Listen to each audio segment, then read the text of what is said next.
They told her she was chosen, as she was only a replacement. A bride behind a veil, standing in a ceremony that was never meant for her. And on the other side, Alpha King, calm, silent, watching her like something is wrong in the world itself. No one speaks the truth, because the truth was already rewritten.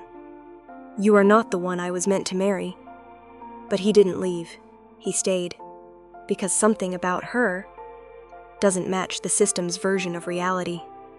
And when the system begins to correct its mistake, she is no longer a bride. She becomes a target. The war did not end with peace.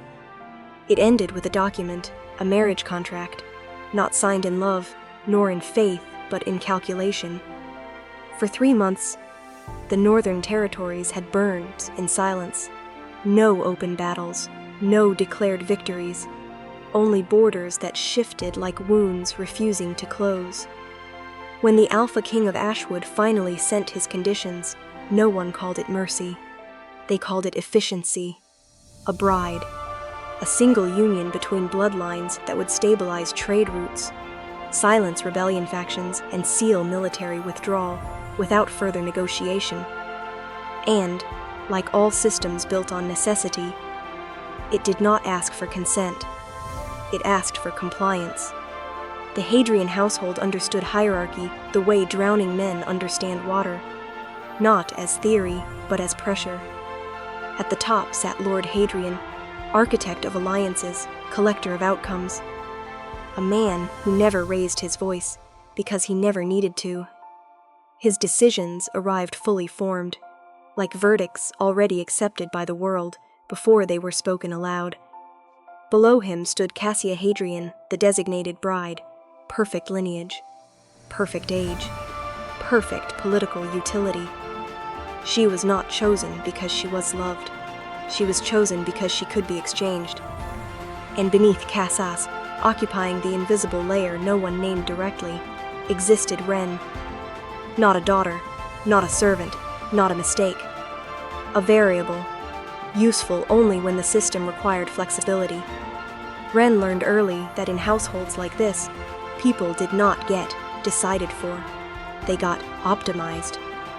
She stood in the corridor outside the study long before she was called, already aware that silence inside that room was never absence. It was calculation in progress.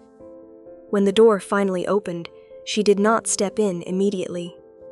Lord Hadrian disliked unnecessary movement. He preferred arrival to feel like permission, not action. Inside, the air smelled of old parchment and burned time. Documents rewritten so many times they no longer remembered their original intent. Cassia was already there, standing straight, hands folded, face composed into the kind of stillness that had been trained, not born. Ren noticed, as she always did, that Cassia never looked at her directly when important decisions were being made. Not out of cruelty, but out of avoidance. Looking would require recognition. Recognition would require responsibility. And responsibilities was something this household distributed upward only. You are aware of the alliance terms, Lord Hadrian said. It was not a question. It never was. The words hung in the air like something already enforced. Ren understood immediately what this meeting was not about. It was not about informing her. It was about confirming availability. The Alpha King of Ashwood did not meet his bride before the ceremony. Tradition, they called it. Political insulation, in truth. A veil remained in place until vows were completed, preventing emotional deviation from contractual necessity. Cassia would be the one behind the veil. Cassia would be the one exchanged. That had been the assumption for weeks, but assumptions inside systems of power were never stable. They were placeholders, waiting to be replaced. Lord Hadrian finally looked up. Not at Cassia, at Ren. There was no hesitation in his gaze, only evaluation. The kind of evaluation used when a system detects a fault line and begins calculating whether it can be reinforced or redirected. You will take her place, he said. The sentence was simple, clean, structurally efficient. It did not contain cruelty. That was what made it functional. Ren did not respond immediately, not because she did not understand, but because understanding arrived too quickly, and her mind required time to accept that understanding was not reversible. Cassia shifted slightly beside her. Not surprise, relief, that was worse. Because relief implies prior fear, and fear implies prior knowledge of what was coming. Ren felt the shape of it settle into her chest. She had not been considered a person in this decision. She had been considered an adjustment. Cassia finally spoke, voice controlled but thin at the edges. "I cannot go through with it." No explanation followed. None was needed. In this household, refusal was never justified. It was simply declared and then absorbed by someone else. Lord Hadrian did not look annoyed. He looked practical. "There are consequences to instability in political contracts," he said calmly. "The king will not see her face until vows are spoken. The identity beneath the veil is not recorded. Only bloodline verification is required." His gaze returned to Ren. "You share enough lineage. That is sufficient." Sufficient. A word that stripped identity down to biological compatibility. Ren felt something cold form behind her ribs. Not fear yet. Something more structural. Like realizing a door she had always believed was decorative was, in fact, locked from the outside. Cassia finally turned her head slightly, not fully. Just enough for recognition to pass between them. It was not apology. It was transfer, as if responsibility could be handed over like fabric. "You understand what I am asking," Lord Hadrian added. Ren's throat tightened. No, she did not understand. Not because the logic was unclear, but because the consequence was too complete. Marriage to an alpha king was not symbolic. It was binding at a biological, political, and territorial level. Once completed, reversal was not a matter of law. It was a matter of instability management. She would not be replacing Cassia in title. She would be replacing Cassia in existence. Her life would be rewritten into a role designed for someone else. And afterward, correction would simply restore order. As if she had never been placed there at all. Ren's voice came out smaller than intended. "And if I refuse," Lord Hadrian paused, not because he lacked an answer, because he chose which version of the answer would be most efficient. "There are people in this household whose continued well-being depends on stability," he said finally. No threats were spoken. None were required. Ren understood immediately that this was not a negotiation. It was dependency architecture. Every relationship in the house had been quietly structured so refusal at one point triggered consequences elsewhere. A closed system. No exits that did not cost something. Her younger brother's face flashed in her mind without permission. Small, sick in winter, dependent on arrangements she did not control. The system had already accounted for her refusal before she could form it. That was the real design.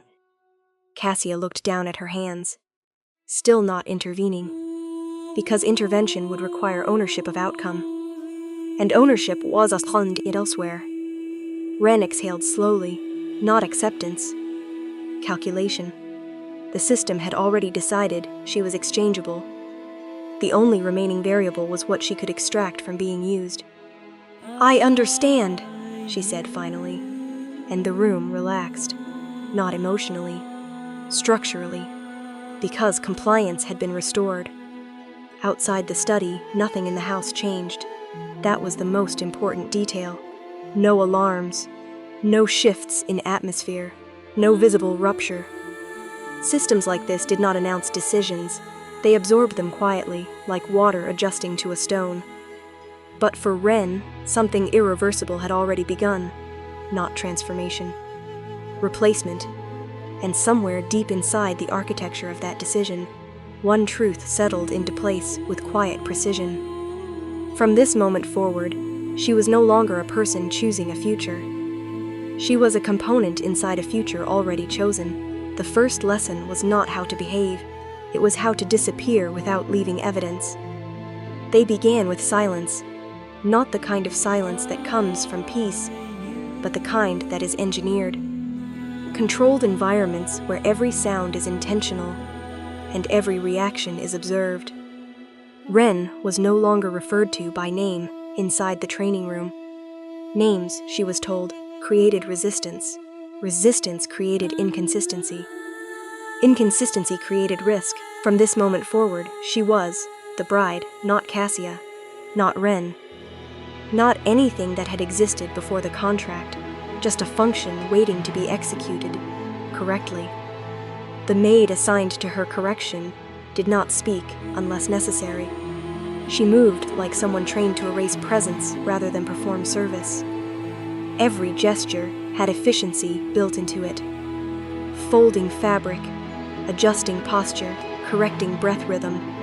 Even her eyes rarely stayed on Ren for longer than a second, as if prolonged recognition might accidentally create attachment. "Sit straighter," the maid said once, not harshly, not kindly. Just structurally, Ren adjusted her spine. Immediately, the correction continued. Not like that. Like her, there it was, her Cassia. A person Ren had never been allowed to fully observe, now becoming the blueprint of her existence. They began with physical imitation. Walk speed, step spacing, shoulder angle, chin elevation. But quickly, it became more invasive than movement. Mirror insertion. Cassia's preferences were read aloud as if they were laws of nature. She likes silence during meals. She dislikes mint. She never laughs in public, unless prompted. She answers questions after a 2-second delay. Never less. Ren realized, after the third repetition cycle, that she was no longer being trained to pretend. She was being trained to overwrite. At night, the instructions continued even when no one was present. A mirror had been placed in her room, not for reflection, but for correction. Ren was told to stand in front of it for hours without speaking, just observing, just adjusting, just becoming less noticeable. At first, she resisted internally by tracking differences. How Cassia would stand, how Cassia would breathe, how Cassia would exist in a room without appearing to occupy it. But resistance required identity, and identity was what the system was dismantling. By the fourth destination, emotional suppression became part of the curriculum, not through punishment, through removal of response options. When Ren hesitated before speaking, the maid would simply wait. No correction, no encouragement. Just waiting until hesitation became exhaustion, and exhaustion became compliance. "You're thinking too much," the maid said once. Ren almost laughed. Thinking was the only thing still hers. But even that was beginning to feel unreliable. They introduced context conditioning next. This was the most dangerous phase. Not physically, but cognitively. Ren was shown fragments of Cassia's life. Letters Cassia had written, but never sent, recorded conversations about etiquette.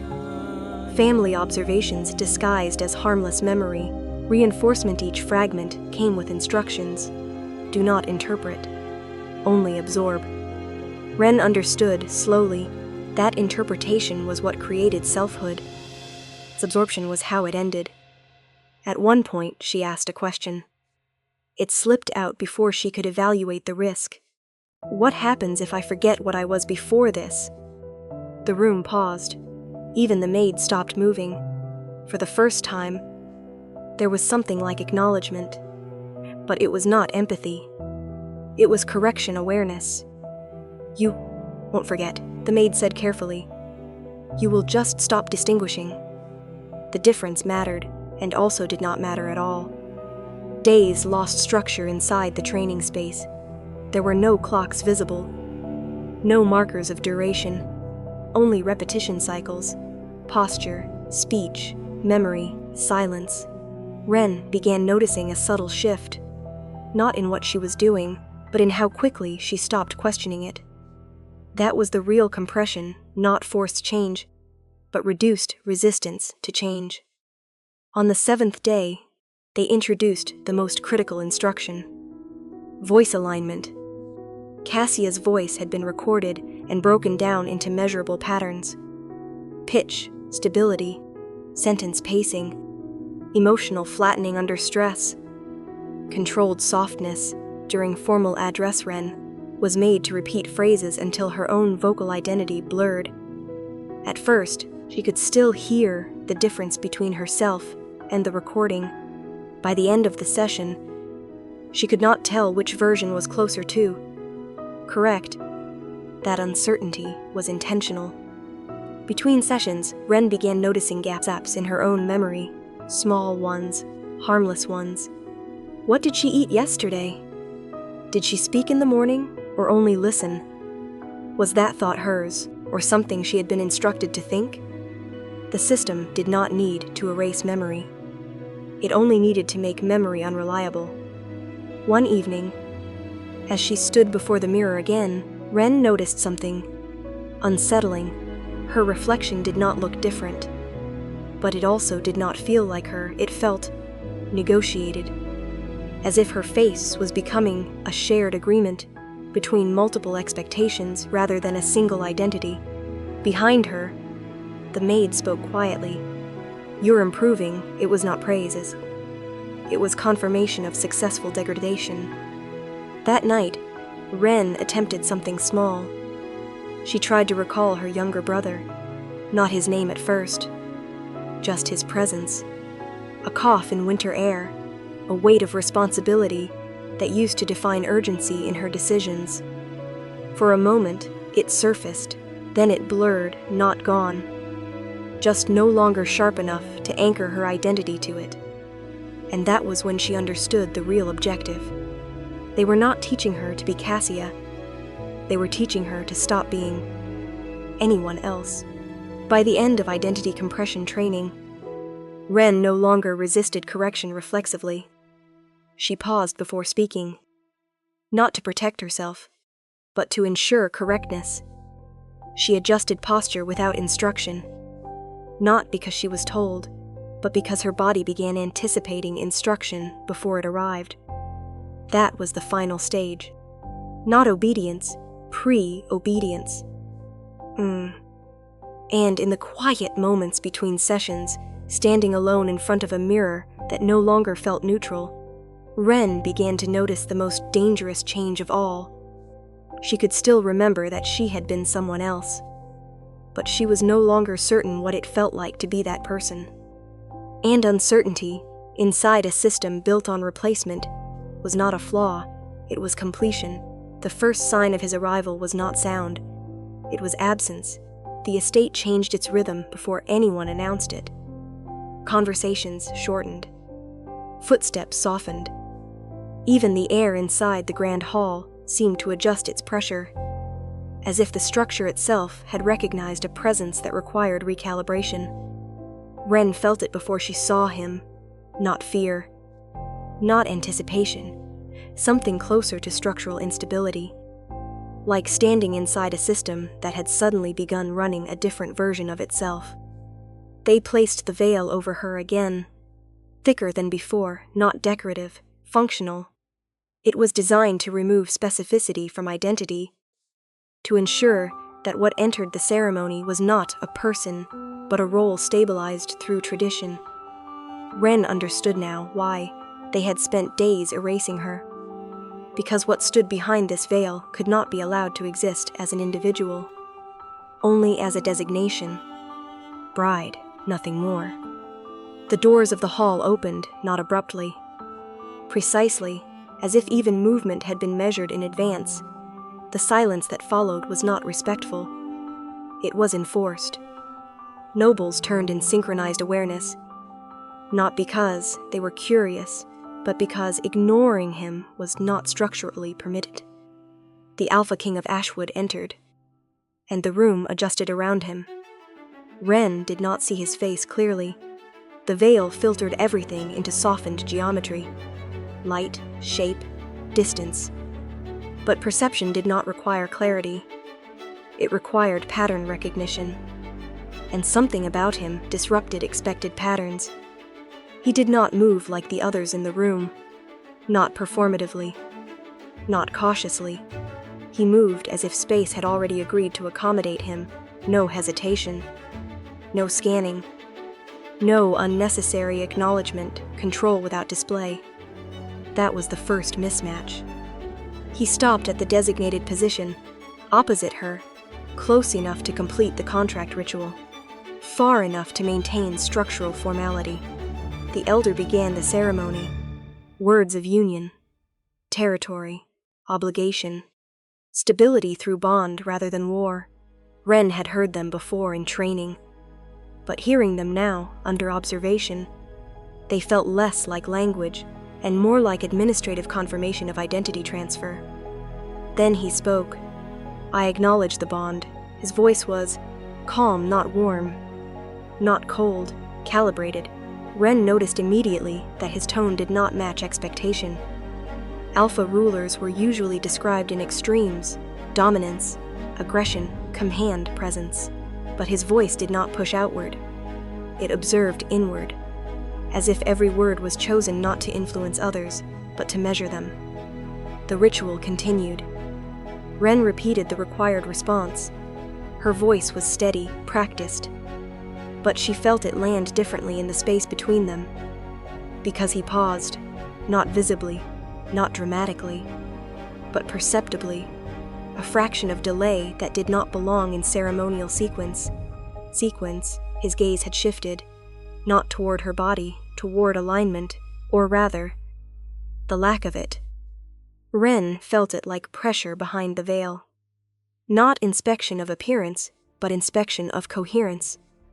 As if he was comparing expected output with received signal, and something did not match. The elder continued. The binding cords were brought forward, a ceremonial tradition designed to represent transition from separation to union. When his hand reached for her wrist, the contact was brief, controlled, but not absent of awareness. Ren felt it immediately. He registered her temperature, then her stillness. Then something subtler, the absence of familiarity. You're cold, he said. Not as commentary, as observation. Ren responded automatically. It is a cold hall. Your Majesty. A correct answer, a safe one. But something in the between his silence changed. Not hostility, not acceptance. Recalculation. The binding was completed. The hall reacted appropriately. Relief disguised as celebration. Nobles clapped at the resolution of political tension they had never been part of, but benefited from nonetheless. But the Alpha King did not look at them. He looked at her, not continuously, not intensely, but intermittently, as if verifying continuity. Ren noticed the first true anomaly during the final segment of the ceremony. When most observers would have disengaged, he became more precise. His attention narrowed, not emotionally, but structurally, like someone noticing inconsistencies in a report that should have been standardized. Her posture, her timing, the way she responded a fraction slower than expected to procedural cues. None of it was enough to prove anything, but together it formed deviation. When the ceremony ended, she expected release, separation. Instead, she was escorted to the private chamber. The Alpha King followed, not immediately, not possessively, but inevitably. Like continuation of process rather than personal decision. Rose grinned. Inside the chamber, the atmosphere shifted again. Less public structure, more controlled isolation. The door closed, silence returned. But this silence was different. Not enforced by ceremony, ignored by proximity. He removed his gloves slowly, one movement at a time. Not ritualistic, not hesitant, deliberate pacing. Then he spoke again. "You were quieter during the ceremony than expected." A statement, not accusation, not praise, just discrepancy identification. Understeer Wren felt the first internal pressure spike, not fear of him, fear of recognition, because recognition meant exposure, and exposure meant system correction. So she answered carefully. I followed instruction. He tilted his head slightly, not in disbelief, in evaluation. That is not what I asked. The silence that followed was longer, but not uncomfortable. It was analytical, as if both participants were now aware that conversation had shifted from ritual to observation. He was no longer completing ceremony, he was testing consistency. Then came the subtle fracture. I was told you were consistent, he said. The pause before, consistent, was not hesitation, it was selection. As if he had chosen a word that did not fully satisfy what he was sensing. Wren did not respond, because any response risked alignment error. He turned slightly toward the fire, not away from her, but not fully facing her either. That angle mattered. It indicated he was no longer engaging in direct ceremonial protocol. He was thinking. I don't intend to complete the bond tonight, he said. The statement landed differently than expected. Not rejection, delay, which introduced instability into the system structure. Wren did not react externally, but internally, something tightened. Because delay in systems like this was not mercy, it was uncertainty. And uncertainty was dangerous. He continued. Something doesn't align. That was the first time the word appeared. Not emotion, not suspicion, malaman. A mechanical term. A diagnostic term. Wren felt it immediately. This was not intuition. This was perception processing. He was detecting inconsistency in identity mapping. She kept still, but stillness itself had become risky, because stillness could be read as either compliance or concealment, and he was already deciding which it might be. Finally, he looked directly at her again, not at the veil, through it, as if the barrier was irrelevant to whatever system of recognition he was using. And he said, I think something is not correctly positioned here. The room did not change, but the structure of the scene did, because at that moment, the Alpha King was no longer acting as participant in a political marriage. He had become an observer of inconsistencies, and inconsistency always demanded resolution.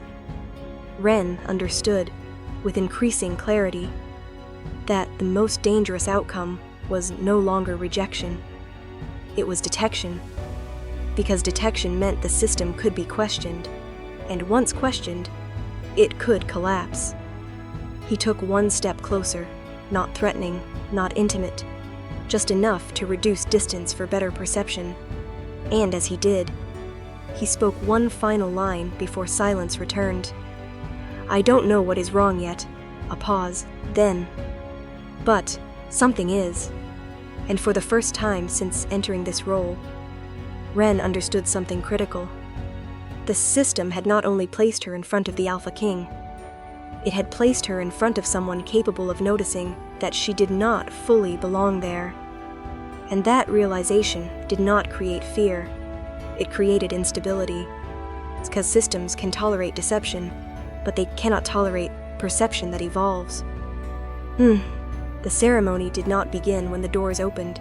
It began long before that, when the estate stopped pretending this was a choice. Rincery Wren stood in the preparation chamber as attendants moved around her like calibrated instruments. Nothing was rushed, nothing was improvised. Every motion had been rehearsed until it no longer resembled effort. Silk was adjusted without touch becoming intimacy. Jewelry was placed without acknowledgement of the body beneath it. Even breathing felt supervised, as if oxygen itself had been regulated for ceremonial consistency. She was no longer being dressed. She was being formatted. The wedding gown was heavier than expected, not in weight but in meaning. It did not feel like fabric.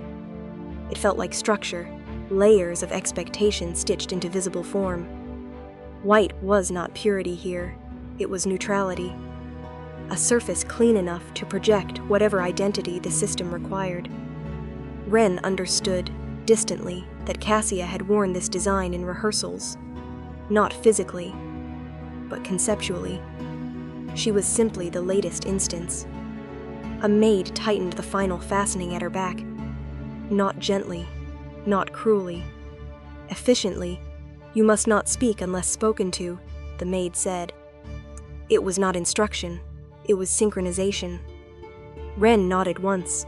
The motion had already been rehearsed into her body, long before agreement was required. Sokran outside, the estate was already transitioning into ceremony state. Guests arrived in controlled waves. Not chaotic, but staggered. Each group entering only when the previous had been fully absorbed into spatial hierarchy. Nobles did not interact freely.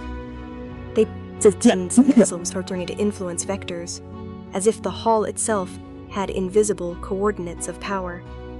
Everything was arranged to ensure that even conversation followed rank. Ren was led forward, not escorted, positioned. Each step she took toward the main hall felt less like movement, and more like compliance unfolding in real time.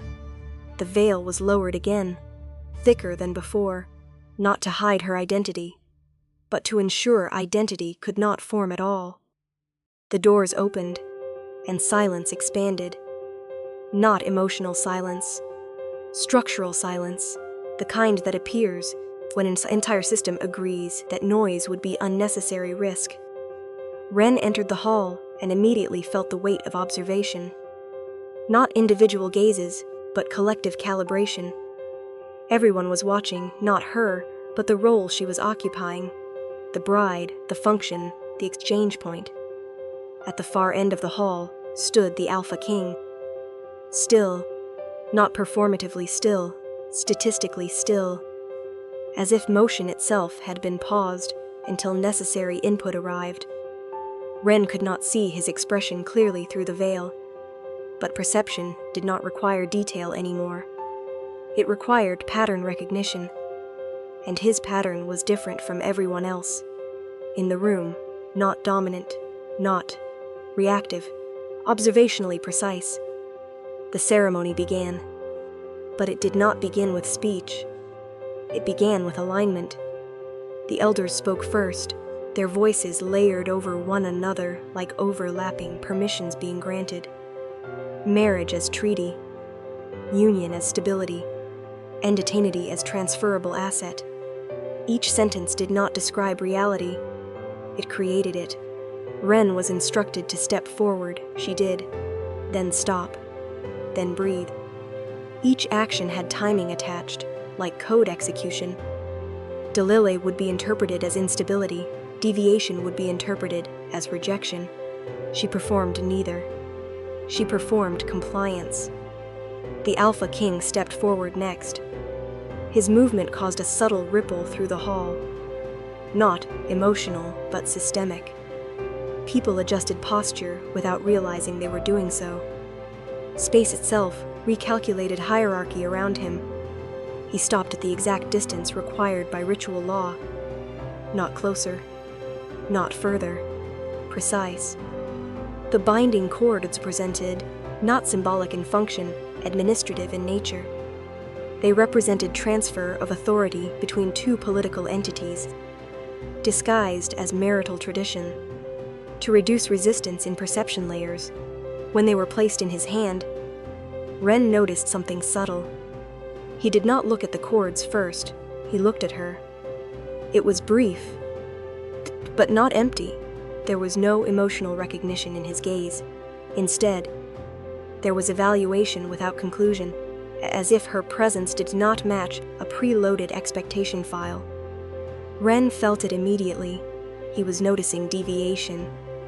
The cords were wrapped, slowly, deliberately, not because ceremony required slowness, but because speed would reveal lack of emotional authenticity.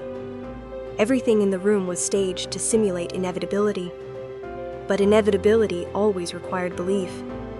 and belief was fragile. "Do you accept this union?" The question echoed through the hall, not as inquiry, as verification checkpoint. Ren responded exactly as instructed. "I accept." Her voice was stable, correct. But something in the Alpha King's posture shifted slightly, not visibly to others, but perceptibly to her, like recalculation beginning mid-process. The elders continued. Words layered over structure, structure layered over obligation, obligation layered over silence, and beneath all of it, Ren felt something unfamiliar forming. Not fear of marriage, but awareness of being watched too precisely. The Alpha King spoke next. "I acknowledge." 2 words, simple, but weighted differently than expected, not ceremonial echo. Not passive agreement, controlled acknowledgement, as if he was signing only what he understood, not what was presented. The binding tightened. And for a moment, Ren felt something subtle shift, not in the cord, in attention. His attention did not follow the ritual script anymore. It drifted, fractionally, toward her breathing pattern. Then her stillness, then her delay in response timing. Micro-variations, imperceptible to most, but not to him. Silence expanded again, not the silence of completion. The silence of observation continuing beyond expected endpoint. Ren realized, with quiet internal tension, that the ceremony had not ended for him. It had only transitioned phases. When the final declaration was spoken, the hall reacted appropriately. Relief disguised as celebration, applause controlled within acceptable volume thresholds. Music reintroduced at precisely calibrated emotional intensity. Everything returned to surface normality. But beneath it, something remained unresolved. As Ren was guided away from the hall, she felt it, not eyes, not attention, pert persistence. The sense that someone was continuing to evaluate her, even after the system declared completion. And that evaluation was not closing, it was expanding. Before the doors fully closed behind her, she turned slightly, just enough to confirm what she already suspected. The Alpha King had not looked away. He was still watching. Not her role, not her position, but the inconsistencies inside it.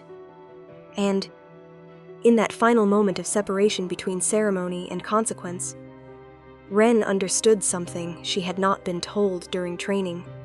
The most dangerous part of identity, compression, was not losing who you were.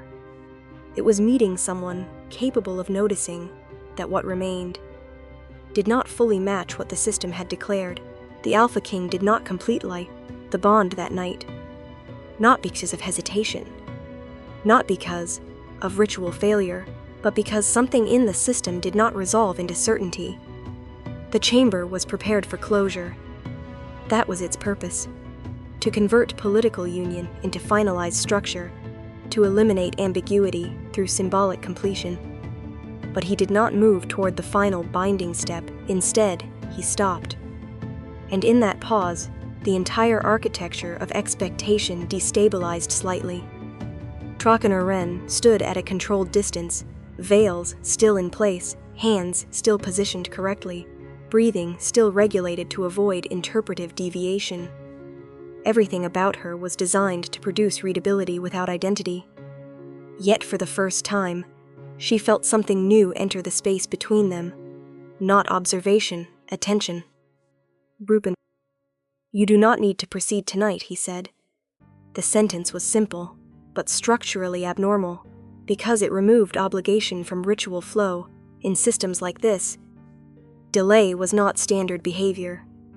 It was intervention. Did not respond immediately. Her training demanded silence unless addressed directly with instruction. Not commentary. But this was not instruction. It was deviation from instruction, so she waited. And in that waiting, something subtle shifted in the room. Not tension, recalibration. He moved slightly away from the ceremonial table, not toward her, not away from her, literally, breaking the expected axis of interaction. That small deviation mattered more than distance. It indicated that he was no longer following scripted protocol. He was choosing observational structure. You were different during the ceremony, he said. Not accusation, not praise, identification. Ren felt the phrase land with precision against something she had been trained to suppress. Difference was not allowed to be acknowledged. Difference created traceability. I followed procedure, she answered. Her voice was correct. But correctness, in this space, no longer produced stability, it produced comparison. He did not accept or reject her answer. Instead, he studied it, not her tone, not her posture, but the gap between expected response and delivered response. That gap was where perception lived. After a moment, he said, "That is not what I observed." Silence followed. But this silence was different from ceremony silence. Ceremony silence enforced structure. This silence questioned structure. Ren felt something unfamiliar rise internally. Not fear, not relief. Displacement. Because being observed incorrectly was manageable, being observed accurately was dangerous. He turned slightly toward her again. This time, not through ritual positioning, but through intent. You hesitate before speaking, he said, a simple observation. But it bypassed all ceremonial layers. It targeted behavior beneath role. Ren felt her training attempt to intervene. Recensed scripts surfaced internally. Deny, variation, reinforce compliance, return to procedural identity, but none of them activated fully. Because he had not asked a question that required compliance. He had stated a perception. I do not hesitate, she replied, but even as she said it, she registered the flaw in the sentence. It was defensive, and defense implied recognition of exposure. He noticed it immediately, not emotionally, structurally, correction noted, he said quietly, not to her, to himself, as if storing data. That was when the dynamic shifted. Subtle, but irreversible. He was no longer treating her as completed role. He was treating her as variable under analysis. Ren became aware of a new sensation, being seen without being finalized, not as bride, not as Cassia, not as replacement, but as inconsistency in a system that should have been stable. He approached the table and placed his gloves down. No ceremony attached, no symbolic framing, just removal of distance-enhancing objects. That action alone reduced formal separation. You are not required to perform perfection here, he said. Ren's internal system stalled briefly, because, not required, was not a phrase used in her environment. Everything had been requirement-based survival. Compliance. Substitution. Non-requirement introduced ambiguity, and ambiguity was not trained. She answered cautiously. I am following instruction, a safe anchor, but he tilted his head slightly. Not disagreement, reframing. There is no instruction. For this moment, he said. That statement changed the structure of the room again, because it removed the system from governing authority. For the first time, silence between them did not feel imposed, it felt shared, and that distinction altered everything. Ren realized something disorienting. When no instruction exists, identity becomes visible through choice. And she had not made choices in a long time, only executions. He spoke again, more softly. When you answered during the ceremony, there was delay, not judgment, not correction, observation of timing variance. Tort. Ren felt her throat tighten slightly, not because of exposure, but because someone had noticed something she had been trained to hide so deeply that even she no longer tracked it consciously. It was within acceptable limits, she said. He did not respond immediately. Then, acceptable to whom? The question was simple, But it did not belong to ritual structure, it belonged to cognition. Tronkaren had no answer encoded for that. Because acceptable had always been external authority defined, not self-defined.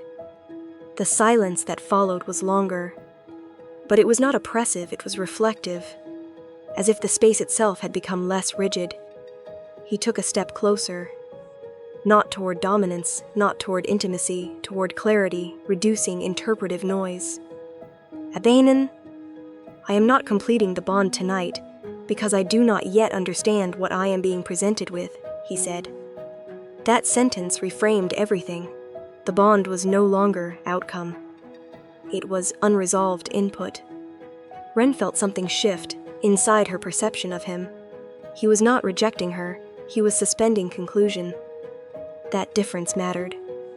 For the first time since her transformation began, she was not being processed as completed identity. She was being held in interpretive uncertainty. And within that uncertainty, something extremely small occurred. She was not addressed as the bride, not as Cassia's replacement, not as function, but as presence requiring clarification. He said finally, "Speak normally. I need to understand how you think, not how you were trained to respond." The instruction broke her internal framework, because it was not instruction to perform identity. It was permission to exist outside it.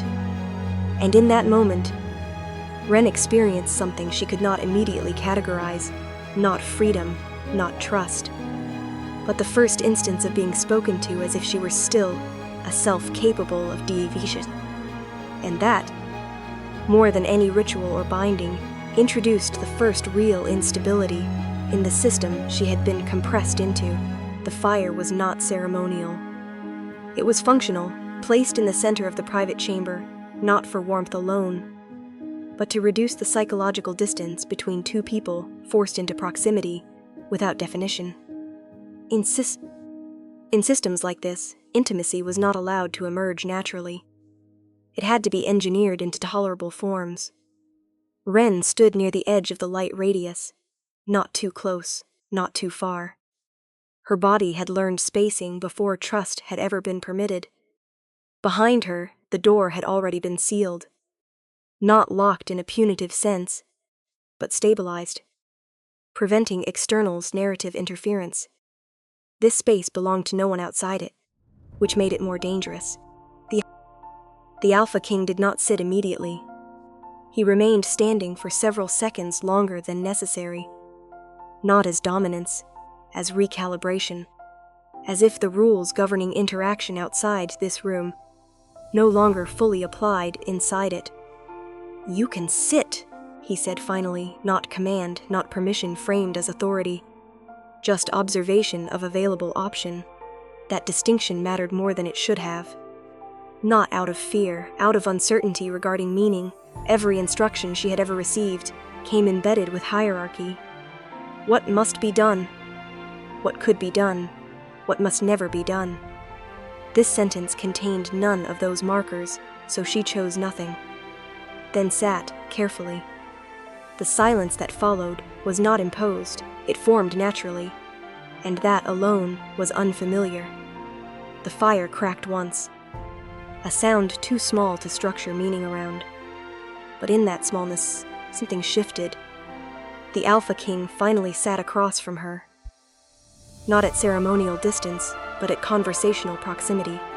Still controlled, but no longer ritualized. "You are more composed than expected," he said. Ren's gaze remained lowered for a moment. She had been trained to interpret such statements as evaluation, but evaluation required correction, and correction required hierarchy. Neither was present clearly, so she answered cautiously, "I followed procedure." He exhaled lightly, not dismissal. Recognition of limitation in that response. "There is no procedure here," he said. The sentence landed differently than all previous ones, not because it was new, but because it removed structure rather than replacing it. Tontran Ren felt something subtle inside her destabilize. Procedure had been her only safe language. Without it, silence became exposed rather than protective. Nandras, he leaned slightly forward, not invading space, reducing abstraction. I want you to speak without referencing instruction, he added. A pause. Then, just observation. That word created friction in her mind. Observation required ownership of perception. Ownership had never been assigned to her. For a moment, she did not respond, not defiance processing absence of framework. Then she spoke. Carefully, I observe that this room is quieter than the hall. It was factual, save minimal risk. He nodded once, not approval. Continuation, go on. The request was simple, but it expanded expectation boundary. Tron Unzer Ren hesitated again, then continued, and that people outside act like decisions are finished before they are spoken. A pause. I am not sure they are. The fire shifted, not visually, but perceptually. Something in the atmosphere loosened slightly. The Alpha King did not interrupt. That silence was different from earlier ones. Earlier silence had been evaluative. This one was receptive. You notice structure, he said. Not question. Statement of classification.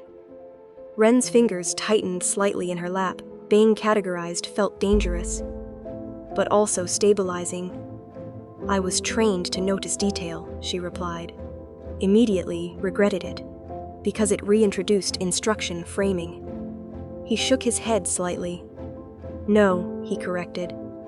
You were trained to ignore yourself. The sentence did not accuse. It identified. Ren felt something tighten internally, because she could not immediately refute it. The fire popped again, and in that small sound, she became aware of something unexpected. Her breathing had slowed, not controlled, not corrected, naturally reduced tension. The Alpha King shifted his gaze toward the fire, not avoiding her, but giving space for processing. That distinction mattered. Do you remember anything before this? He asked. The question was unexpected, not invasive, not ceremonial, but personal in a way that had no systemic justification. Truknanzer Ren paused, then answered carefully. Some fragments he did not press, he simply waited. That waiting created room, and in that room, something unexpected surfaced. I remember choosing things without being told, she said slowly. The sentence felt unstable as it left her, as if it did not belong to her current identity. The Alpha King looked back at her, this time more directly, not sharper, but more focused. That matters, he said quietly. Not evaluation, recognition. Ren felt something shift inside her chest. Not emotional clarity, but reduction of internal resistance. For the first time since compression began, her words were not corrected, redirected, or optimized. They were simply received. She tested it again, carefully. I am not sure what I am supposed to be here. A vulnerable statement, untrained, unprotected. The silence that followed did not punish it. It held it. The Alpha King spoke slowly. You are not required to be what was assigned immediately. A pause. Then, you are allowed to be uncertain. The sentence should not have been impactful. But it was. It's because uncertainty had always been treated as failure condition, not state of being. Governor Ren felt something fragile form. Not trust in him, not safety in system, but a temporary suspension of threat interpretation. A gap where survival logic did not activate immediately. The fire continued to burn. Time stopped being structured. And in that unstructured space, conversation replaced ritual completely. No declarations, no hierarchy enforcement. Only controlled exchange of perception. At one point, he asked quietly, "When you look at me, what do you see?" The question was not dominance. It was calibration.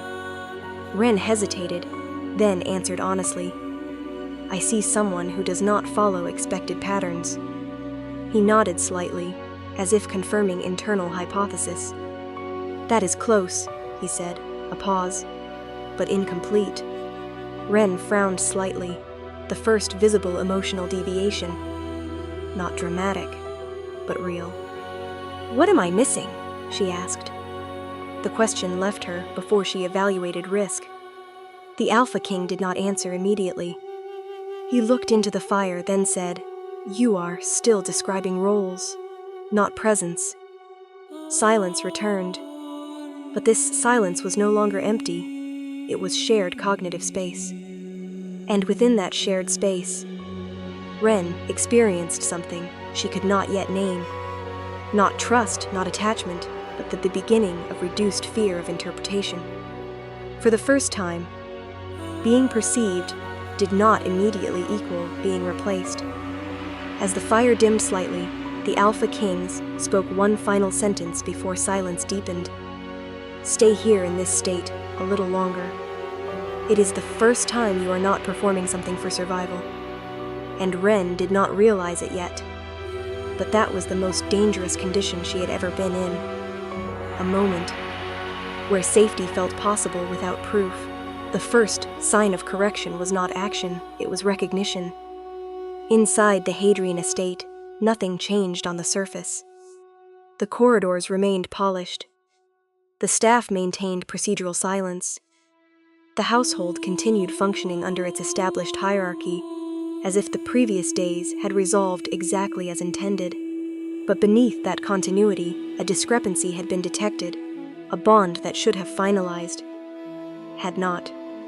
Unstrictly Lord Hadrian was informed during a private briefing that did not use the word problem. The system never used emotionally charged language when describing failure. Instead, it used terms like deviation, incompletion, unresolved alignment state, all of which translated to a single underlying meaning. Something had not executed correctly. Cassia was present in the room when the report was delivered.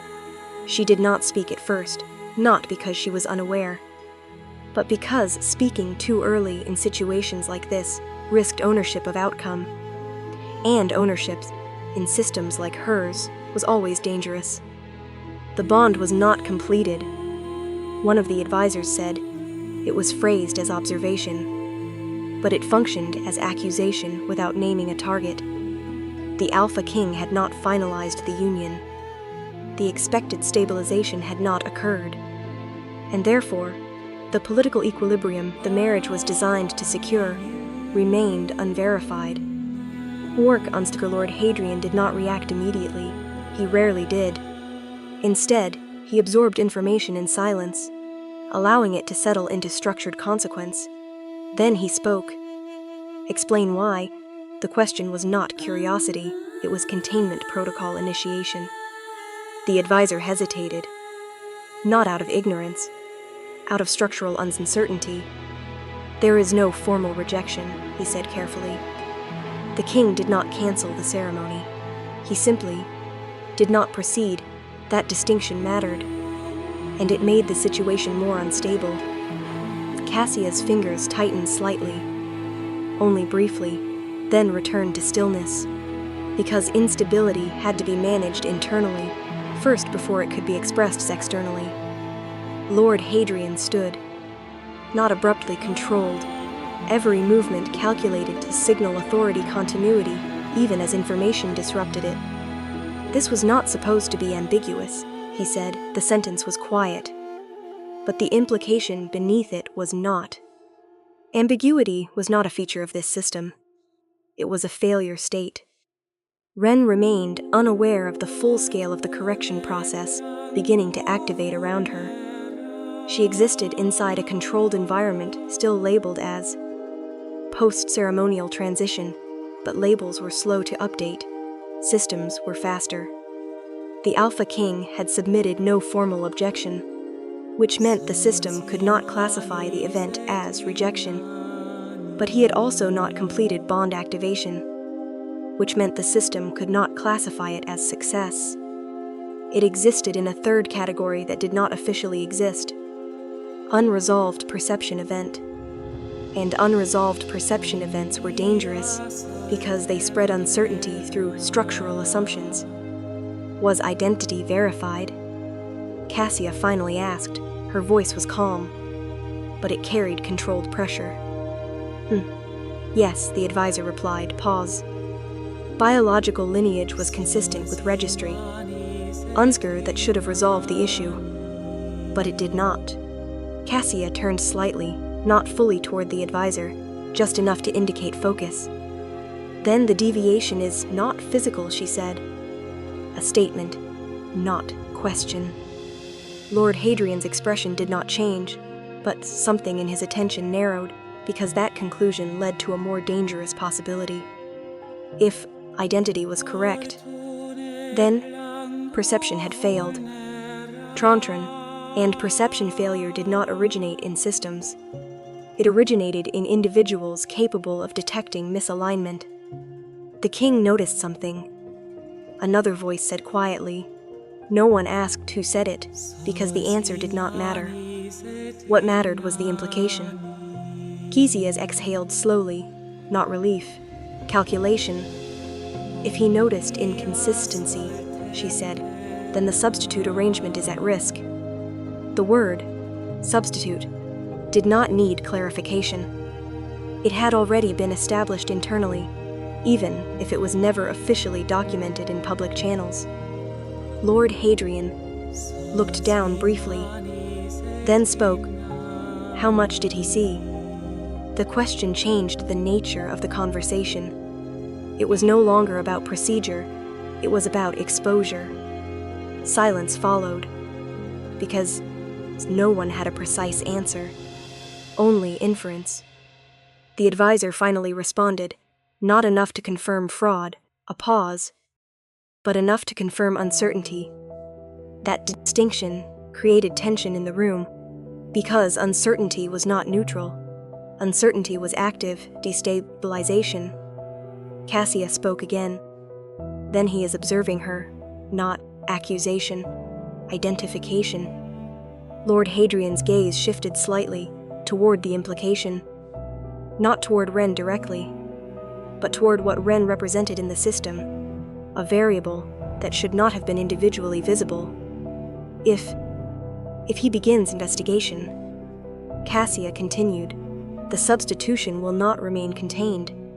She paused, then added, and if he confirms it, the contract loses legitimacy. That was the core risk. Not emotional consequence, not personal danger. Structural collapse of political agreement. Lord Hadrian understood this immediately. Because the marriage was not merely symbolic, it was infrastructure. And infrastructure depended on acceptance of its internal logic. If that logic was questioned, it became vulnerable to removal. Find out what he observed, he said. Finally, the sentence was simple, but it activated a shift.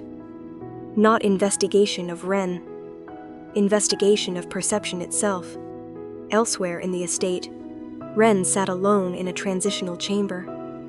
She had not been informed of system activity escalation, but she felt it indirectly, through changes in behavior of staff, through altered pacing of movement in corridors, through the absence of unnecessary conversation. Something had changed, not in her, around her, and that distinction mattered. Because when systems begin correcting themselves, they do not start with those who caused the deviation. They start with those who were visible during it. Ren did not know yet that she had transitioned from role executions to observed anomalies. But somewhere in the architecture of the estate, her existence had just been reclassified, not as bride, not as substitute, but as unresolved variable requiring clarification. And in systems like this, unresolved variables were never allowed to remain stable for long. The decision was not made in a room of urgency. It was made in a room of logic. After the initial deviation report, The Hadrian household did not react emotionally. Emotion was considered noise in strategic environments. Instead, they moved directly into classification refinement. The situation had been redefined. Not failure, not rejection, but instability within substitution integrity. Lord Hadrian reviewed the updated assessment with minimal movement. Across the table, Cassia remained still, though her stillness now carried a different weight. Not composure, but containment. The system was no longer discussing the wedding as a completed event. It was discussing correction. The Alpha King did not finalize the bond, one advisor repeated, another added. But he did not reject the union either. That distinction created the central problem. A rejection could be managed. An incomplete perception could evolve. And evolution could not be predicted. Lord Hadrian finally spoke. Then we restore the original. The sentence was not emotional, it was procedural.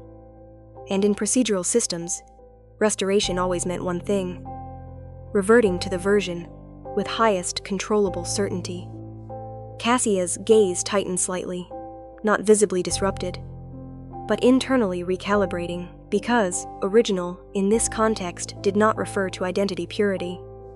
It referred to political stability before deviation occurred. One of the advisors hesitated. The original bride is no longer in ceremonial readiness condition. A pause. Then, substitution has already been executed. The room fell into structured silence, because that was the core contradiction. A system cannot easily undo a substitution once it has been socially registered, unless it eliminates the substitute variable. Cassia finally spoke, then remove her.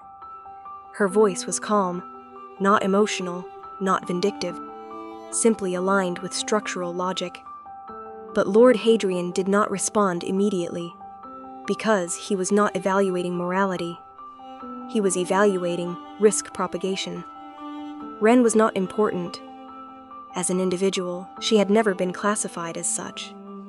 But she had become something more dangerous than importance, a node of observation from an external authority, the Alpha King. If she was removed improperly, it could trigger pattern recognition escalation. And once the king began actively questioning identity stability, the entire substitution framework could collapse retroactively. So she is now visible, Lord Hadrian said slowly, not a question, a conclusion. An advisor nodded, yes, not as confirmed fraud, but as perceptual anomaly. That word mattered. Anomaly did not require proof. It required attention. And attention from the Alpha King was not passive. It was investigative. Cassia's expression remained controlled, but her next words carried precision. Then she cannot remain in proximity. A pause. Either she stabilizes the perception, or she is removed from it. That reframing changed the entire plan. Not elimination, isolation, because visibility was the real risk factor. Lord Hadrian leaned back slightly. The system was now selecting between two outcomes. 1. Restore original bride, Cassia. Risk exposure during transition. 2. Remove substitute, Wren. Risk, triggering suspicion of concealment. Both options contained structural instability. Where is she currently assigned? He asked. A servant responded immediately. Post-ceremonial quarters. Restricted transition zone. Cassia spoke again. She has already been conditioned. That statement was not speculative. It was assessment-based. But Lord Hadrian corrected her. Conditioning is irrelevant if perception overrides structure. A pause. Then, the king does not operate on structure alone. That was the key problem. The Alpha King was not responding like a traditional political actor. He was responding like a perception-based evaluator. And perception-based systems did not obey hierarchy. They obeyed inconsistency detection. The room began to feel quieter, not physically, but structurally. as if each participant was recalculating probability outcomes internally. Cassia lowered her gaze slightly. "For now," she said. "We monitor his focus," a pause. "If it shifts away from her, the system stabilizes." But Lord Hadrian shook his head. "No, a single word. Final. That assumes he stops observing. Once curiosity is satisfied," he looked toward the report again. "He does not behave like that." Silence returned. Because that was the true escalation. The Alpha King was not passively noticing. He was continuously analyzing. And continuous analysis does not fade naturally. It resolves only through conclusion. "So we contain the variable," Cassia said, finally, not as suggestion, as necessity. Lord Hadrian nodded slowly. "Yes." Then added, "But containment must not appear as correction." A pause, or we confirm his suspicion. The logic was now complete. Wren was no longer a bride substitute. She had become a diagnostic trigger. And diagnostic triggers cannot remain in open systems. They either validate stability or expose structural failure. A final instruction was issued. Limit her exposure to high-level perception environments. Pause and prepare contingency restoration for Cassia. That sentence split the system into two parallel operations. Concealment of deviation, preparation of replacement reintegration. Cassia did not react outwardly, but internally, the classification had already shifted. Wren was no longer replacement. She was now temporary interference layer, and interference layers, by design, are not meant to persist. Meanwhile, in a separate corridor of the estate, Wren remained unaware of the full recalibration occurring above her classification level. She only sensed indirect effects. Staff movement becoming more deliberate. Access routes subtly restricted. Silence becoming more enforced again. She did not yet know she had been redefined. Not as participant, not even as variable, but as a point of correction within someone else's system logic. And in systems governed by perception-based authority, anything classified as correction is already halfway to removal. The first phase of removal was not visible. It was administrative. In the Hadrian estate, execution zen was never defined as violence. Violence implied emotional excess. What the system used instead was restructuring. A clean term for removing a variable from a living environment without triggering interpretive alarm in surrounding nodes. Wren had already been classified as such a variable, not dangerous, not guilty, simply destabilizing. The order did not originate from anger. It originated from alignment correction logic. If the Alpha King continued to perceive deviation in the supposed bride's behavior, then the substitution architecture risked exposure. If exposure occurred, the political marriage framework would collapse retroactively. If it collapsed, both families would lose structural leverage. Therefore, the variable had to be isolated, silently, before it became observable. The instruction was delivered in segmented form, across 3 channels, to avoid traceability. Point 1. Reduce visibility exposure to high perception zones 2. Limit unsupervised contact with external authority, nodes 3. Prepare physical relocation protocol under non-alert conditions. None of these sentences contained urgency, but together they formed intent. Wren was not informed. She was not meant to be, because awareness could trigger behavioral deviation, and deviation could trigger detection from the Alpha King. The system did not want resistance. It wanted absence. Within the lower corridors of the estate, staff began executing changes without discussion. Her access routes were subtly altered first. Doors that had been open were now temporarily under maintenance. Corridors she used regularly were redirected under the justification of cleaning cycles. Even time spent in shared spaces was quietly reduced through scheduling overlaps. Each change, individually, was insignificant. Together, they formed a pattern of exclusion.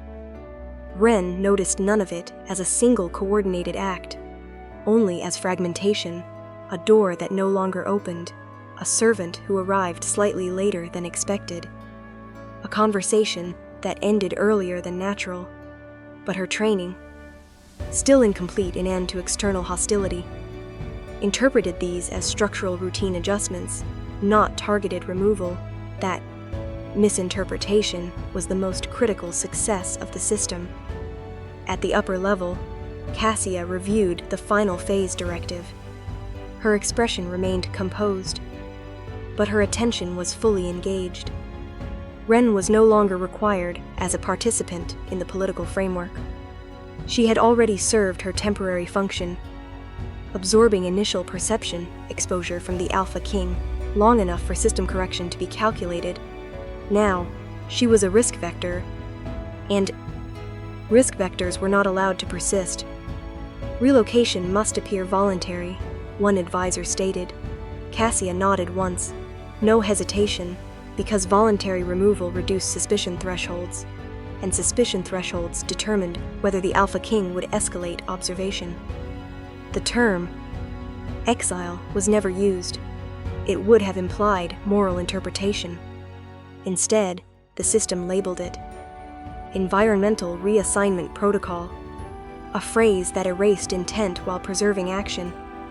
Ren was scheduled for transfer the following night cycle, not through main transport routes, through service corridors that bypassed ceremonial tracking systems.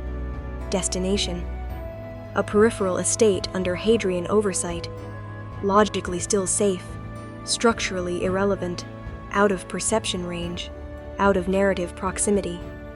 But the system did not account for one factor fully. The Alpha King was no longer operating on expected perception limits. He was not reacting to structure. He was tracking inconsistency persistence. And Ren had already become a persistent anomaly in his cognitive mapping. That meant timing mattered, not for safety, for containment. On the evening before execution, Ren remained in the transitional chamber. She did not know the system had already begun removing her from itself, but she felt the environment narrowing, not physically. Conceptually, like the estate itself was reducing pathways available to her without explanation. A maid entered briefly to adjust her assigned attire for upcoming movement. No mention of relocation, only refinement, fabric adjusted, sleeves restructured, weight redistributed, every action framed as preparation, none as departure. "You will be traveling soon," the maid said quietly, not as warning, as neutral statement. Ren paused. "Where?" The maid hesitated just long enough to indicate non-disclosure protocol. "Somewhere quieter," she replied. That answer contained no truth, but contained enough structure to pass as acceptable. Ren did not resist.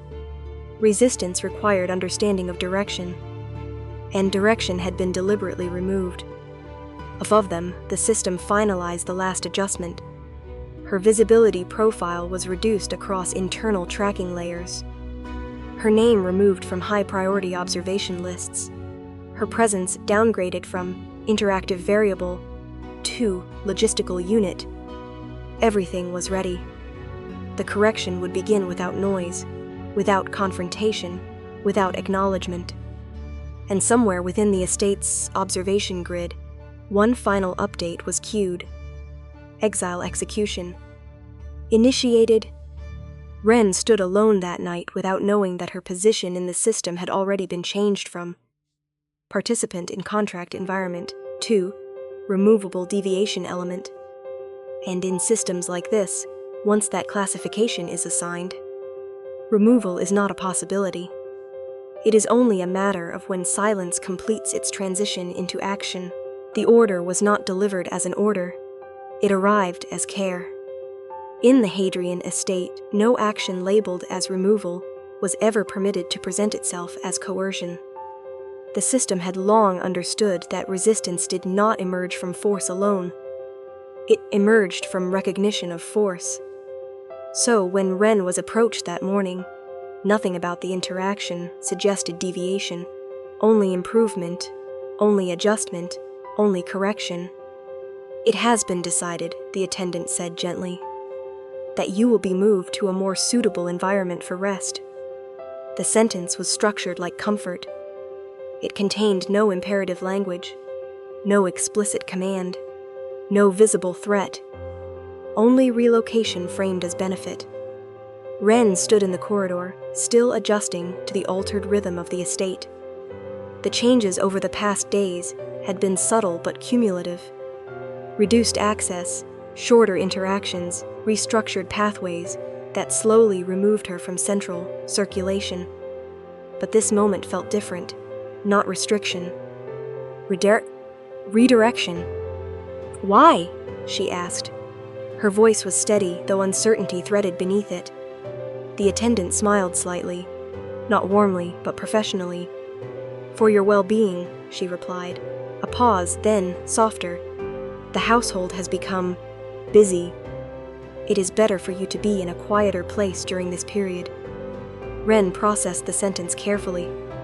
There was no hostility in it, no aggression, no obvious exclusion, only narrative justification.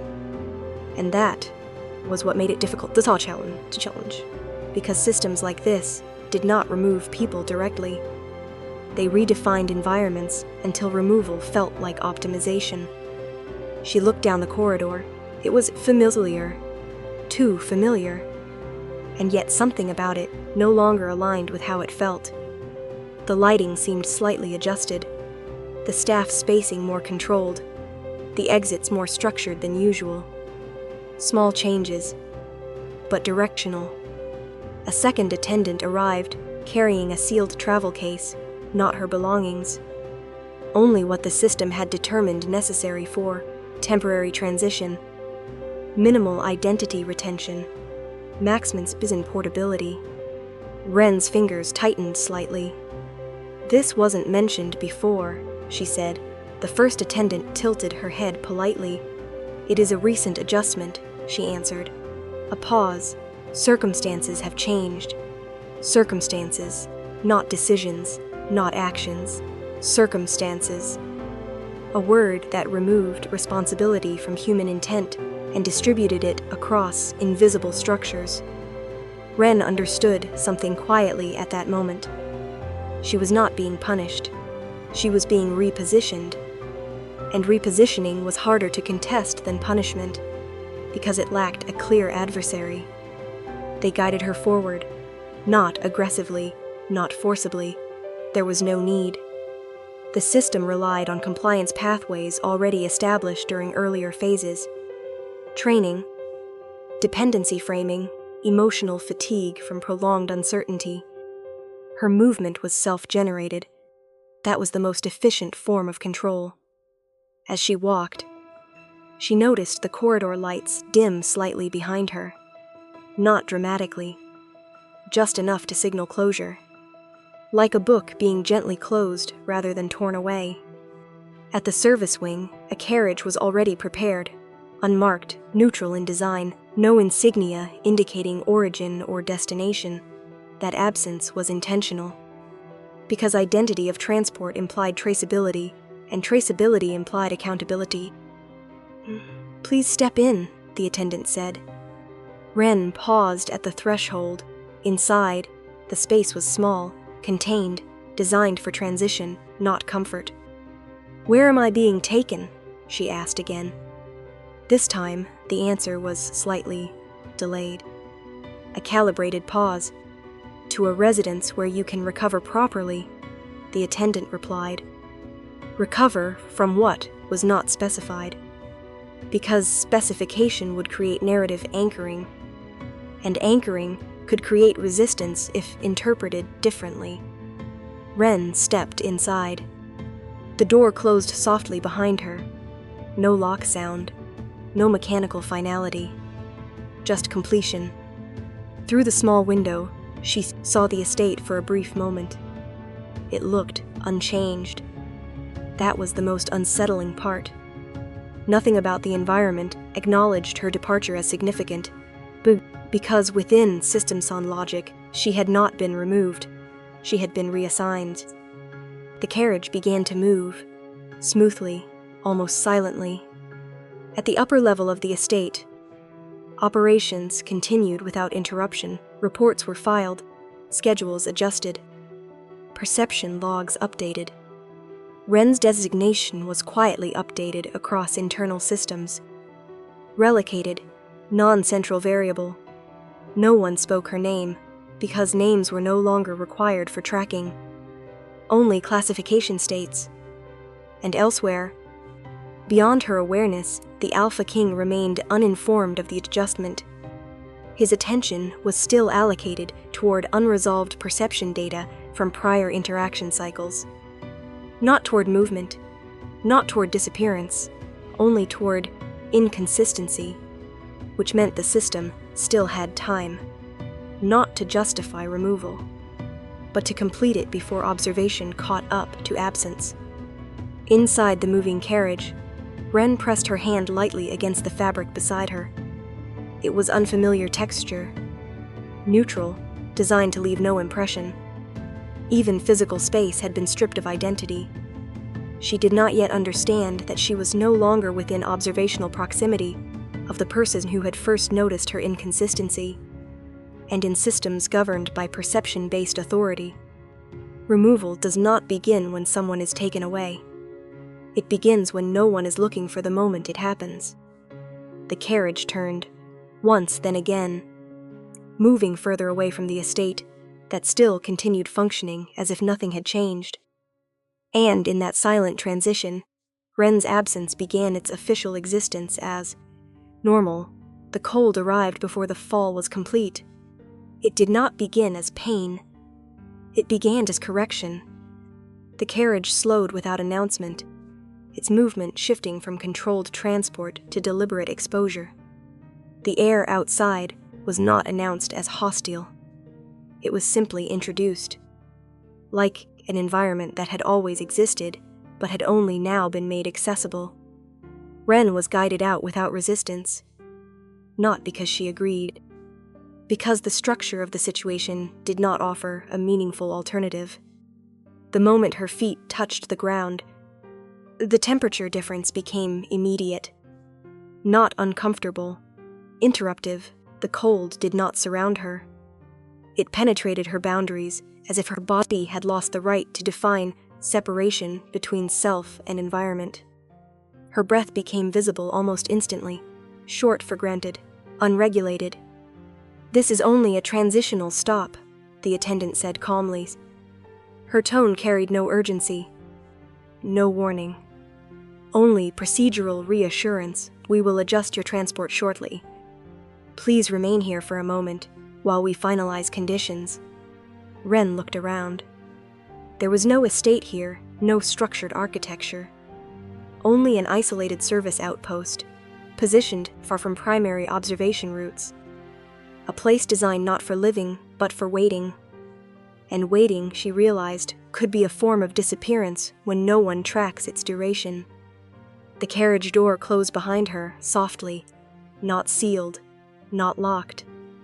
Just concluded, and then it left. No sound of departure followed, only silence, expanding into absence. She exhaled slowly, the air cut sharper than expected. Each breath now carried resistance. Her body reacted before her mind could classify the change. Shivering began not as emotion, but as involuntary recalibration. Ren pulled her arms closer instinctively. Only then did she notice the dress. The ceremonial garment still remained on her body. But it no longer felt like identity. It felt like exposure. The fabric, once structured for controlled presentation, now failed to provide any meaningful protection against environment. White silk lost its symbolic meaning in cold air. It became thin, fragile, insufficient. She took a step forward. The ground was uneven, not dangerous, but unfamiliar enough to destabilize orientation. Distant no longer had ceremonial meaning here. There were no pathways marked for her movement, no observers validating correctness of posture, only survival logic. Her thoughts began to slow, not immediately, gradually. The cold did not erase cognition. It reduced its available processing capacity. Each thought required more effort to complete. Each decision required more justification than the body could sustain. No one was supervising this moment, not visibly, not directly, which meant deviation could occur without correction or without acknowledgement. She attempted to recall instruction. Where was she supposed to go? What was the next procedural step? But the clarity she had relied on inside the estate was no longer accessible. It had been removed with proximity to structure. A faint sound reached her from behind, not voice, not command, just distant mechanical adjustment. Something repositioning in the outpost, but no one called her name, because names were no longer operational in this space. Ren's knees weakened slightly, not collapse, but degradation of stability. Her body was no longer operating under ceremonial pacing. It was operating under environmental tolerance limits, and those limits were being exceeded. She steadied herself against nothing. There was no wall close enough to support her. Only air, only cold, only distance.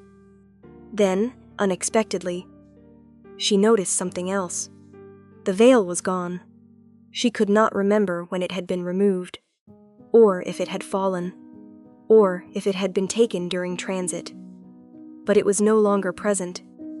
Tondran, that absence created a different kind of instability, not physical exposure, but identity, discontinuity. The veil had not only concealed her, it had structured how she was perceived even by herself.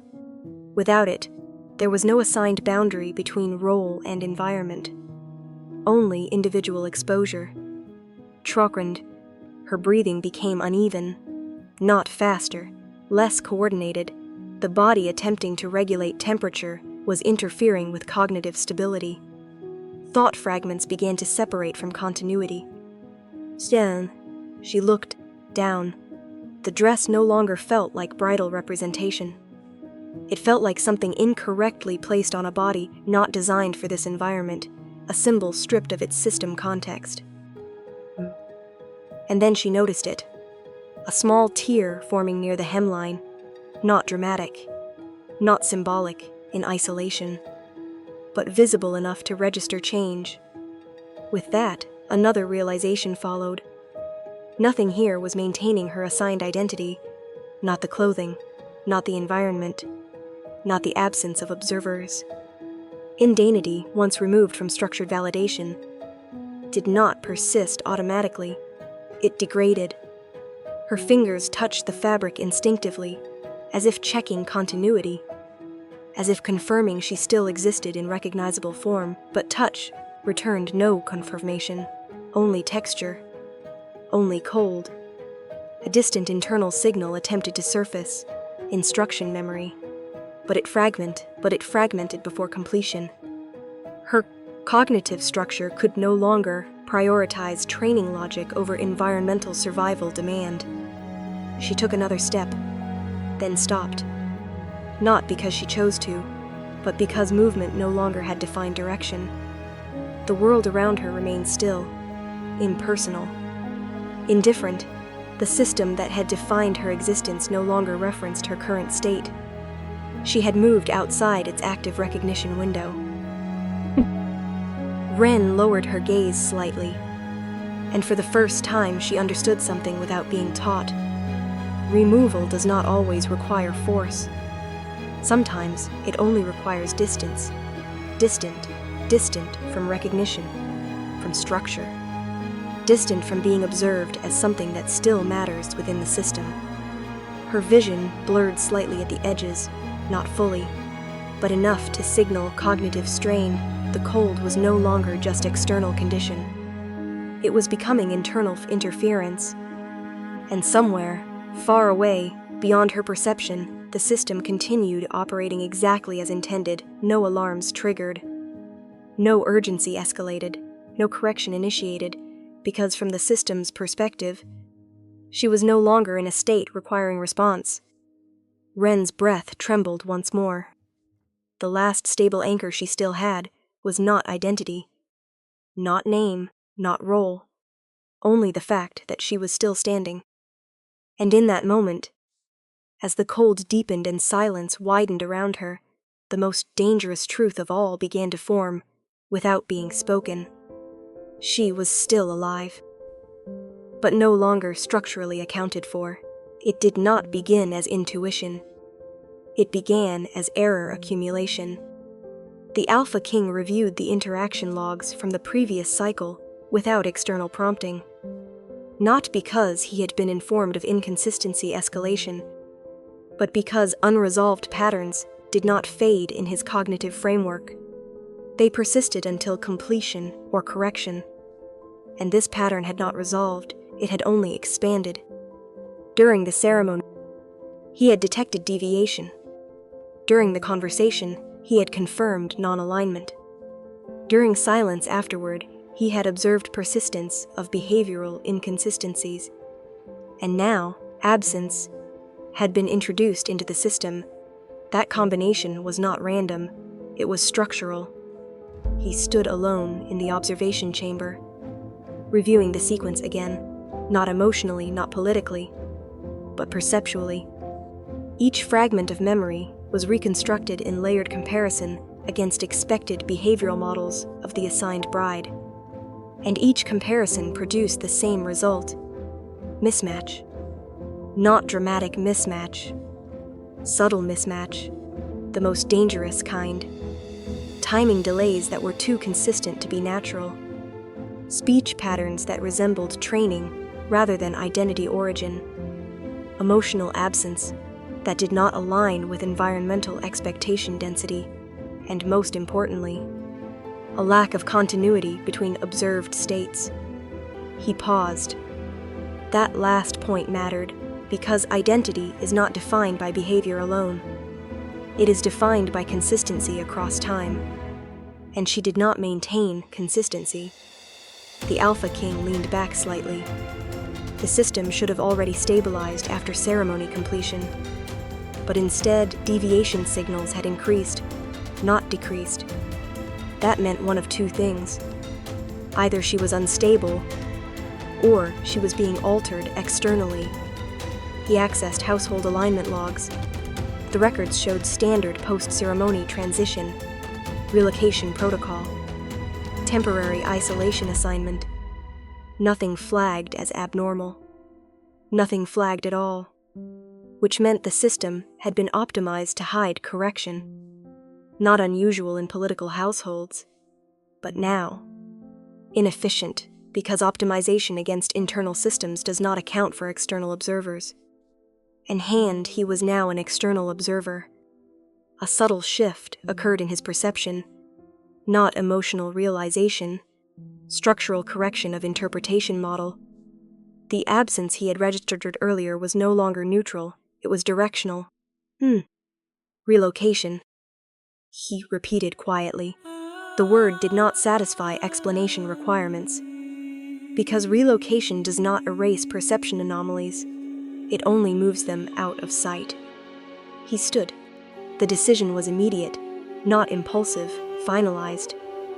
If the system had removed her from visibility after his observation, then the system had identified her as a risk variable. And systems do not misclassify randomly. They correct intentionally. That meant one conclusion. She had been moved because she was detected, not because she was safe. The Alpha King retrieved external transport authorization. No notification was sent to Hadrian household. No formal request submitted. Because permission frameworks were irrelevant once structural inconsistency was confirmed. Within minutes, mobility clearance was overridden. The system accepted his override without resistance. It always did, because authority hierarchy was still intact at higher classification levels. Even if perception hierarchy had shifted, he exited the chamber. Not toward diplomatic wing, not toward observation review, toward retrieval path. At the same time, far from his location, Ren's transport had already deviated from main route. The carriage had slowed, then stopped. Not due to mechanical failure, but due to silent instruction update from internal system, a reroute disguised as delay. Ren did not know this. She only felt stillness return unexpectedly. And stillness, in her current condition, did not feel like rest. It felt like interruption. Inside the carriage, cold had already begun to compromise cognitive clarity. Thoughts no longer maintained sequence properly. Memory fragments surfaced without order. Identity markers weakened under environmental pressure. But none of that mattered yet, because she was still within system classification as relocated asset, not removed, not protected, not tracked with urgency.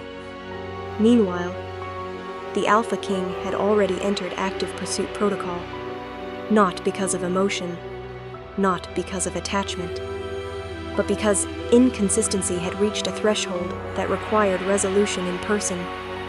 He reviewed the last recorded perception, her hesitation, her voice without alignment, the gap between training and existence.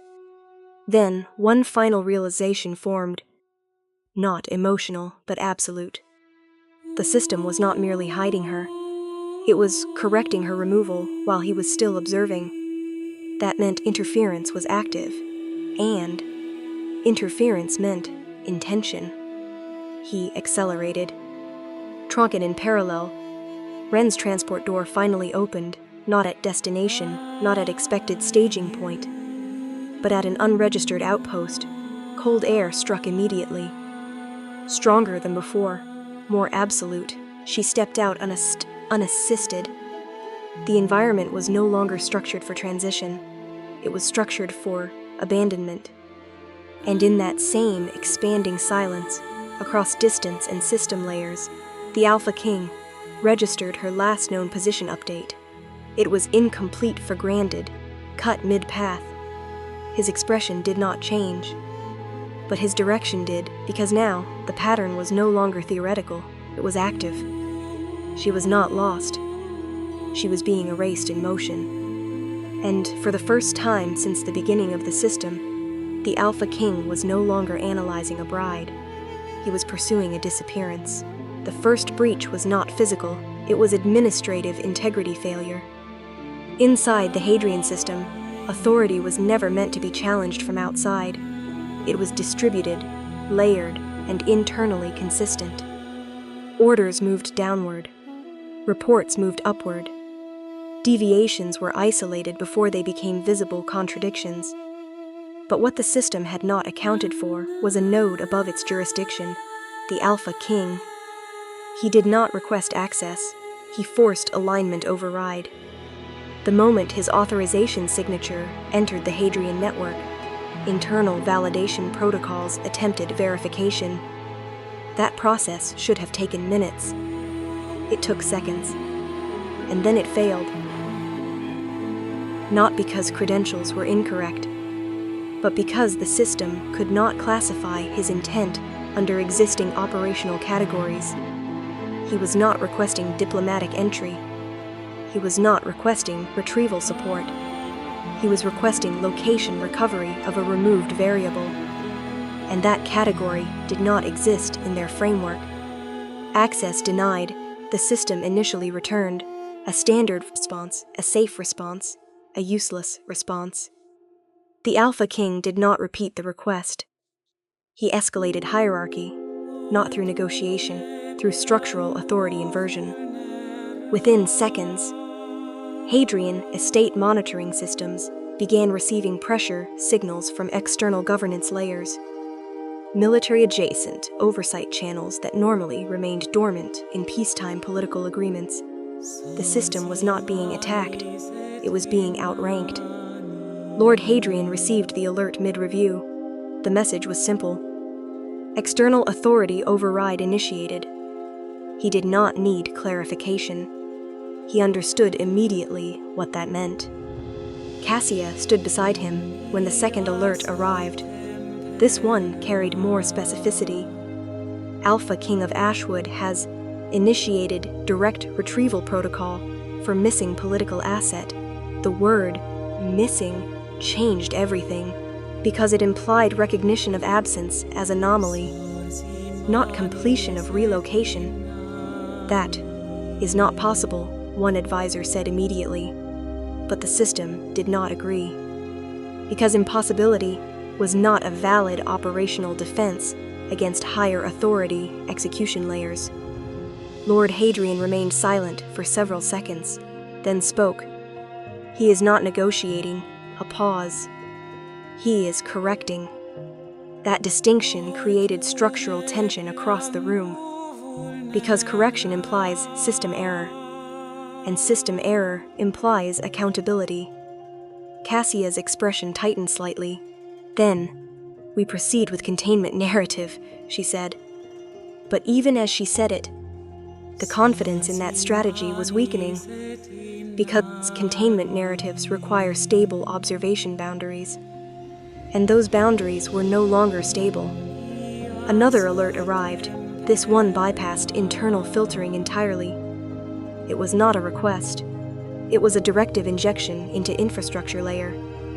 Locate Ren Hadrian substitute designation immediately. The wording was precise. Not bride, not asset, not contract participant. Substitute designation.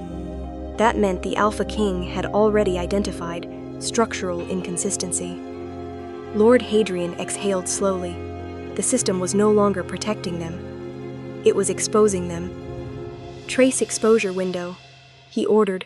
Data analysts responded immediately. The system attempted to reconstruct when perception divergence began. Ceremony logs, interaction logs, relocation logs. But the pattern was already clear. The Alpha King had not reacted late. He had reacted early and continuously. He had been accumulating inconsistencies rather than responding to a single trigger, which meant the system had already lost control of narrative timing.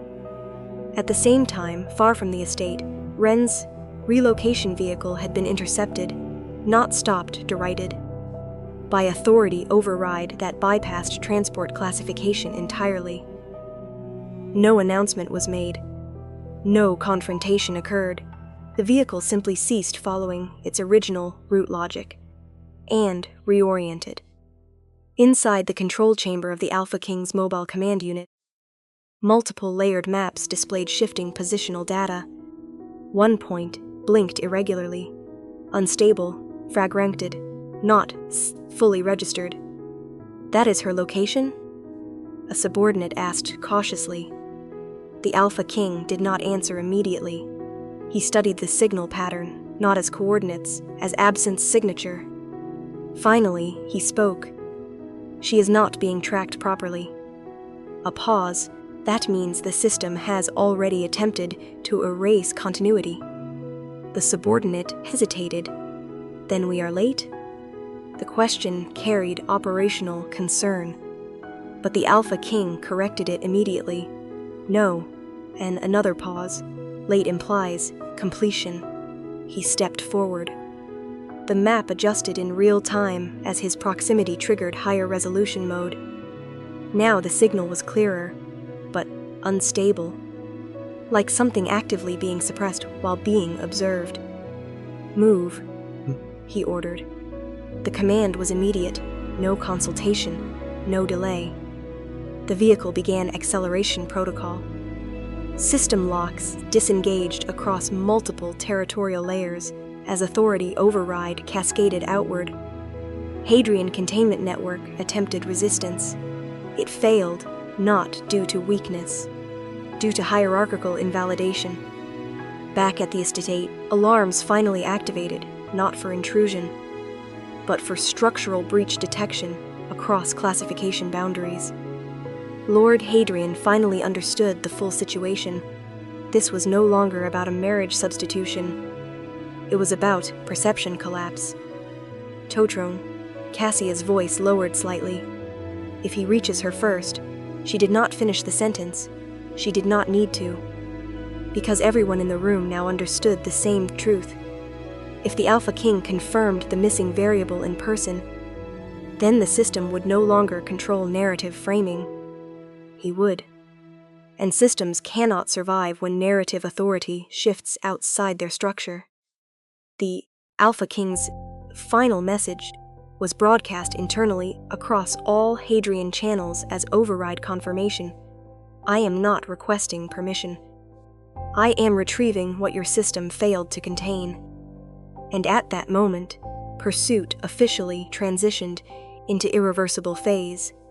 Not rescue, not negotiation, but structural confrontation between perception authority and systemic control.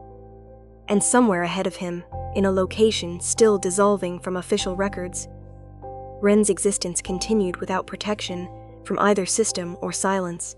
The signal was not dramatic, it was precise.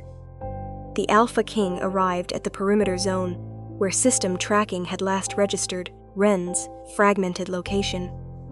The environment was no longer structured under estate control. It had degraded into peripheral territory, abandoned service architecture, low surveillance infrastructure, and environmental instability zones designed for logistical transition, not survival. And yet, she had been left there, not lost, not misplaced, removed. His first step onto the ground was enough to trigger residual system readings. Not from local infrastructure, which had already ceased meaningful response, but from his own override-linked trackers, still attempting to reconcile discontinuity. Her presence was there, but weakened, fragment across environmental noise. He moved without hesitation, no analysis delay, no strategic pause. Because the data no longer required interpretation. It required confirmation. Inside the collapsed outpost boundary, he found the first sign of her. Not identity, not clarity. Only trace continuity. A disrupted thermal signature near structural debris, barely stable. Ren, he said once. No's response. The silence that followed was not empty. It was saturated with interference. Stepped further into the zone. Cold air, reduced visibility. Environmental suppression fields, still partially active from earlier system abandonment protocols. A space designed to erase relevance through neglect rather than force. Tongdri. And then he saw her. Ren was no longer positioned as she had been in the estate. There was no structure supporting posture. No ceremonial control over movement. She was partially collapsed near an unstable surface line, her body caught between sitting and falling. The dress, once symbolic, once structured, was now degraded, torn at multiple points, no longer functioning as identity marker. The veil was gone entirely, not removed cleanly, lost in transition. For a fraction of a second, the Alpha King did not move, not because of shock, because of processing mismatch. The system had not prepared a valid state classification for what he was observing. Then he crossed the remaining distance immediately. No evaluation delay. He knelt beside her, close enough now to register full instability conditions. Thermal decline, cognitive disconnection indicators. Ren, he said again, this time lower, controlled, but no longer observational. Her eyes moved slightly thus it, not fully focused, recognition lagging behind perception. That delay mattered more than any physical condition because it meant identity continuity was still present, but deteriorating. He removed his outer coat without hesitation and placed it around her shoulders. Not symbolic, functional. Immediate thermal stabilization. Her fingers moved faintly, an involuntary response. Nascits, not awareness, residual bodily reaction to external contact. The Alpha King's gaze narrowed slightly. Not in anger, in precision, This was not relocation, he said quietly. A pause, this was removal. No response, because she could not yet process structured language. Her cognitive system was still operating under environmental survival prioritization. He lifted her slightly, carefully, not forcefully, ensuring no additional strain on unstable condition. Her weight confirmed what data had already indicated: prolonged exposure without protection, systemic abandonment rather than transit failure. His expression remained controlled, but the interpretation layer had already shifted. The system had crossed a boundary it should not have crossed. He spoke again. "This is outside acceptable deviation," a pause, then corrected himself. "No, this is intentional misclassification." At that moment, something changed in his perception. Not emotional escalation, structural clarity. The system had not simply failed to protect her, it had attempted to erase her from active relevance. And that was no longer a political issue. It was an operational violation. Behind him, remote tracking systems began attempting reconnection protocols. The estate was reacting. Too late. Fragmented authorization attempts. Delayed corrective signals. Attempted containment of narrative exposure. But none of it reached him meaningfully anymore. Because his authority layer had already isolated her from system interference, she was no longer inside their operational jurisdiction, in any practical sense. Ren shifted slightly again, this time a weak attempt at focus. Her lips moved, but no complete sound formed. The Alpha King leaned closer. "Do not attempt to speak," he said. Not command, stabilization instruction. Silence followed again. But this silence was different. It was no longer absence. It was containment. He adjusted his position, securing her against controlled support while recalibrating environmental exposure mitigation. Every movement was precise. Not emotional, but entirely directed. And then, for the first time since pursuit began, something inside his decision model fully resolved. Not perception, not hypothesis. Conclusion: she had not been abandoned by circumstance. She had been actively removed from the system after being identified as an anomaly. And anomalies, once confirmed, do not remain passive. They escalate into accountability events. He stood slightly, maintaining support contact. His voice lowered, not to her, but into operational channels now reactivated under full authority override. Lockdown Hadrian external movement channels. A pause. Cancel all passive containment assumptions. Another pause. And prepare full exposure reversal protocol. The system responded instantly, this time without delay. Because authority had shifted past negotiation threshold. Back in the estate, alarms finally escalated beyond internal classification, but by then, it no longer mattered. Ronsergy because, in the ruined periphery zone, Ren was no longer classified as a variable. She was classified as retrieved. And the Alpha King, holding her in controlled stability, understood the final shift clearly. This was no longer about recognition. It was about reconstruction of a system that had attempted to erase something he had already perceived as real. The first truth was not spoken immediately. It was stabilized. Ren had been moved into a controlled recovery chamber, no longer exposed to environmental collapse conditions. The space was quiet, regulated, and structurally neutral, designed for recovery without narrative interference. But neutrality no longer existed in the system she had been part of. Everything now carried implication. The Alpha King remained present, not as authority figure, not as political actor, but as constant stabilizing presence within the same space. He did not leave, not once. When Ren regained partial awareness, the first thing she noticed was not the room. It was absence of fear, not complete absence. but reduction. Something inside her was no longer reacting to survival pressure at full intensity. And that gap felt unfamiliar. Her voice, when it finally returned, was unstable. Why? The Alpha King did not answer immediately, because the answer required precision, not comfort. He placed a data seal on the bedside console, not activating it yet, only preparing it. Then he spoke. Before I answer, you need to hear this correctly. A pause. Nothing said here is assumption. Ren's eyes moved slightly toward him, not fully focused, but present. He continued. The person you were presented as was not the original assigned bride. Silence followed, not dramatic, structural.